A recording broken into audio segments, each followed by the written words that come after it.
Bakit takot tayo lumabas sa ating comfort zones?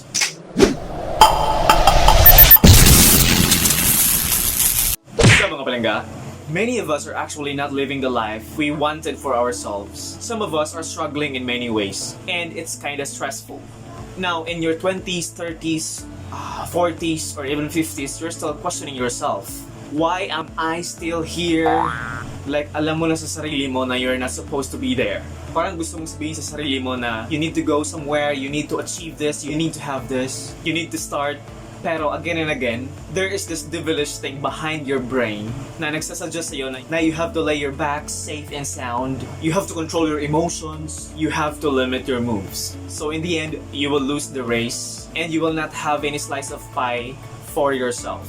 Now, the greater question is, bakit takot tayo lumabas sa ating mga comfort zones? Here are my 4 major reasons. Number 1, your brain is so busy.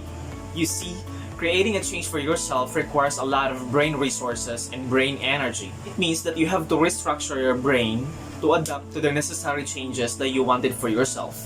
And until na hindi mo binibigyan ng priority or space ang brain mo, it will still remain busy for the things that you are comfortable with. Number 2, there are uncertainties.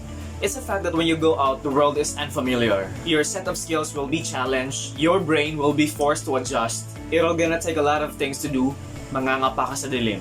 That's why many of us would not dare to be extraordinary because we don't want uncertain things in our lives. Ayaw natin ng di tayo sigurado.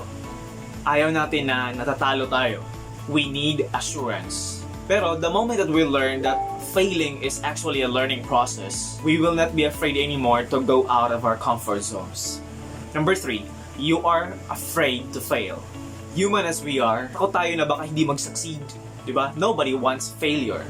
Being afraid to fail is actually part of the brain's activity of fooling us, of boxing us, and telling us na tama na yung current status mo sa life, you are okay with your situation right now, you are surviving, you are living. Your brain doesn't want you to fail, and so it doesn't want you to try something new. And number 4, we are afraid to be judged. Dahil sobrang harsh ng social environment natin, many of us are just okay with living ordinary. We wouldn't care to challenge our capacities bilang isang estudyante, bilang isang professional, dahil takot tayong ma-judge. We are afraid to be judged, kaya we wouldn't give a damn care to try something new, to try to come out from our comfort zones, to prove our worth, and to do the things that we love. That happens, mga palangga, when our fears are bigger than our plans. Always remember that when you fear big without planning big, you are failing yourself. Come out of your comfort zone, huwag kang matakot husgahan. Tandaan, when you are on top, you become the topic. When you are the head, you become the headline. So, be your best.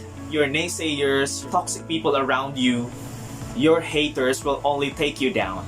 And they would hate you growing. They would hate you achieving something. So, be the best of who you are. No one will do it for you except you.